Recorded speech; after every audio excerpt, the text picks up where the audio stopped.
Good morning, everybody, and happy Monday. It is August 10th, 2020, and this is our weekly update. I'm going to start off by talking about Heritage Days. Last weekend would have been Heritage Days, and the event was quite different this year, but I do want to thank a couple of groups, particularly the Chamber of Commerce.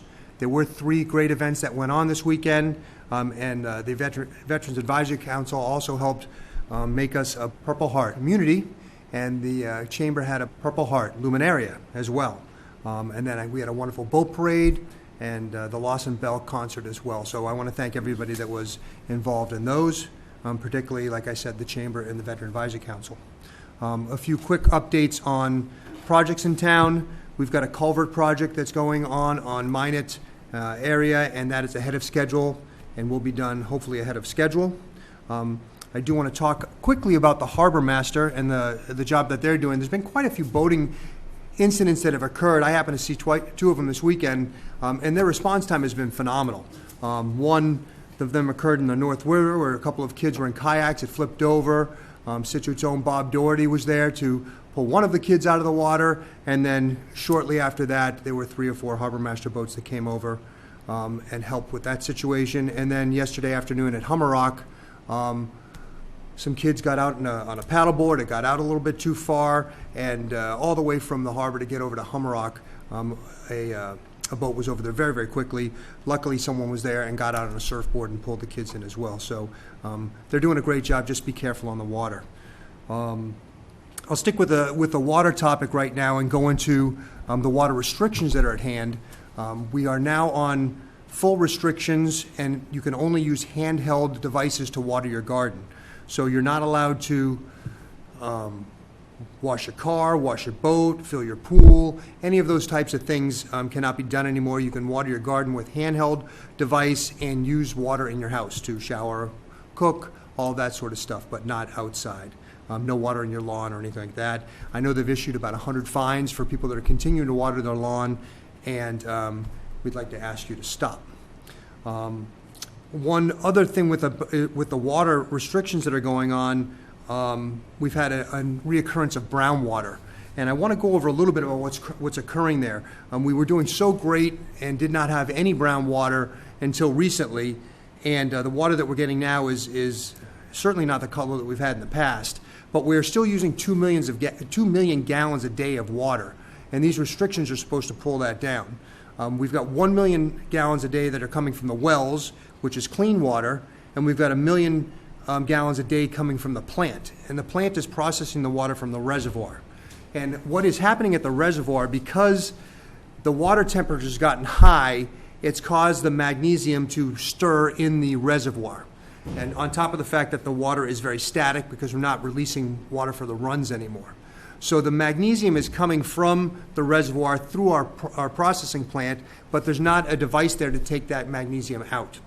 We've since submitted a plan with the DEP, which will allow us to add potassium something or other that goes into the process, makes the magnesium heavy, falls to the bottom, and doesn't get into our water system.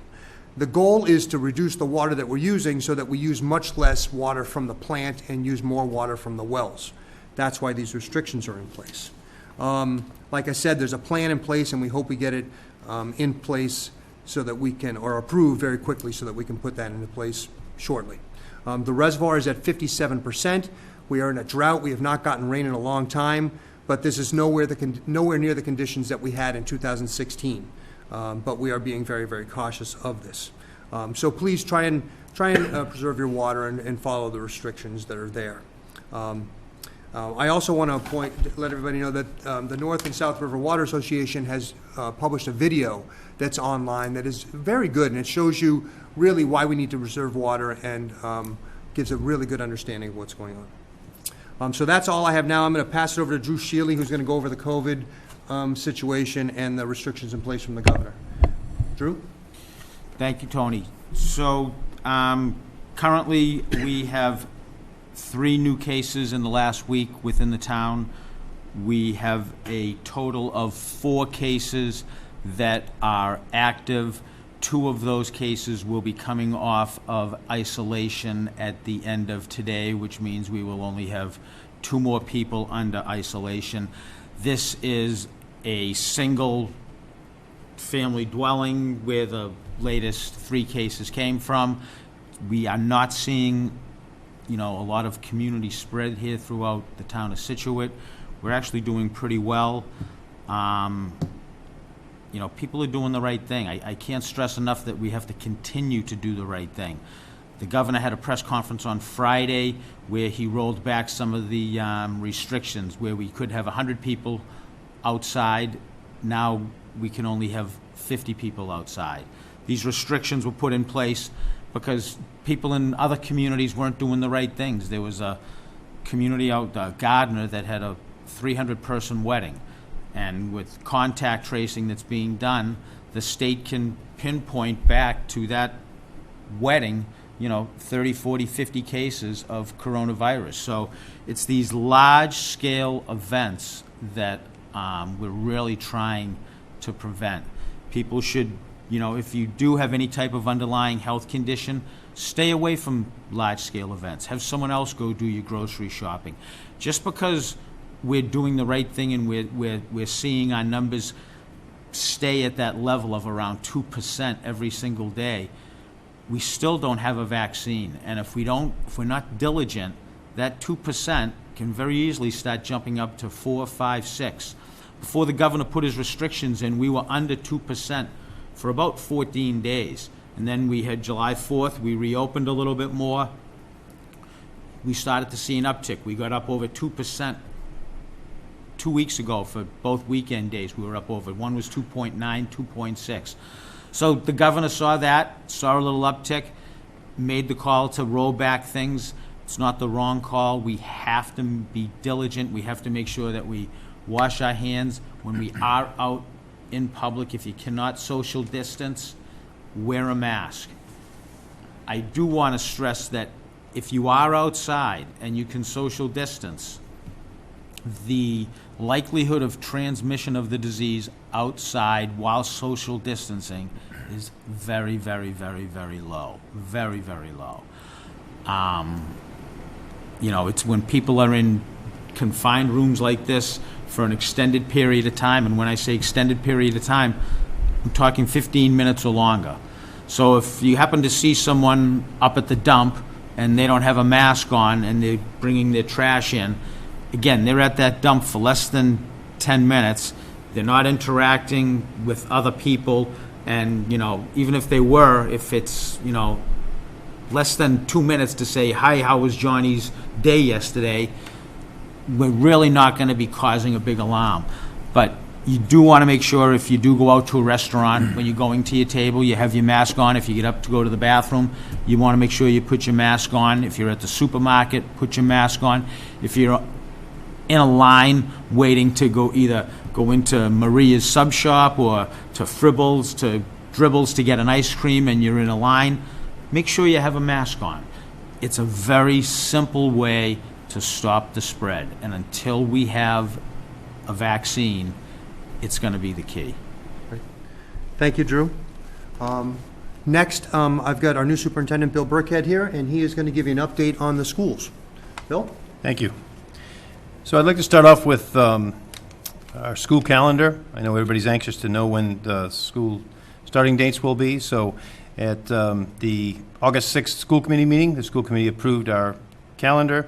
So the first day of school for teachers is August 31st, and the first day for students is September 16th. The first day of kindergarten is September 17th, and the first day of preschool is Monday, September 21st. Next, I want to get into the update on our reopening plans. On July 27th, I presented our preliminary draft to the school committee. At the meeting, I received questions and solid feedback from our school committee and encouraged our school community to also offer feedback. We have since then received several hundreds emails, voicemails, texts, conversations, and I'm pleased to report we used that feedback to assess the original draft and come up with an improved draft. Last Thursday, August 6th, I presented the final draft plan overview to the school committee for initial review and discussion.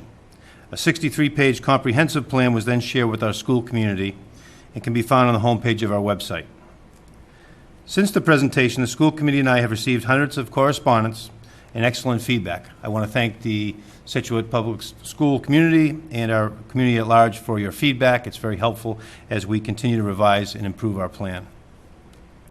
Our focus in developing the final plan that is best for Scituate. It's been transparent and inclusive. All questions asked at the school committee meeting, as well as emails on our email hotline, and members of our administrative team have been discussing these and answering their questions, as well as using this information to devise and improve our plan. Our principals will be meeting this week with families to discuss the plan in detail at the local school level. I encourage families to attend those meetings. The final draft of our plan will be presented at tonight's school committee meeting at 6 p.m. The school committee will vote on the plan this evening. Please know that this vote on our plan is due to the Department of Elementary and Secondary Education on Friday, June 14th. Once voted on, our administrators and staff will continue to work on details in preparation for the start of school on September 16th. Also, please know that although this draft will be voted on this evening, there's still flexibility in the draft and the ability to improve based on feedback and hard work by our dedicated administrators and teachers. Thank you. Thank you, Bill. It'll be here before we know it. So September 16th, a little more than a month away.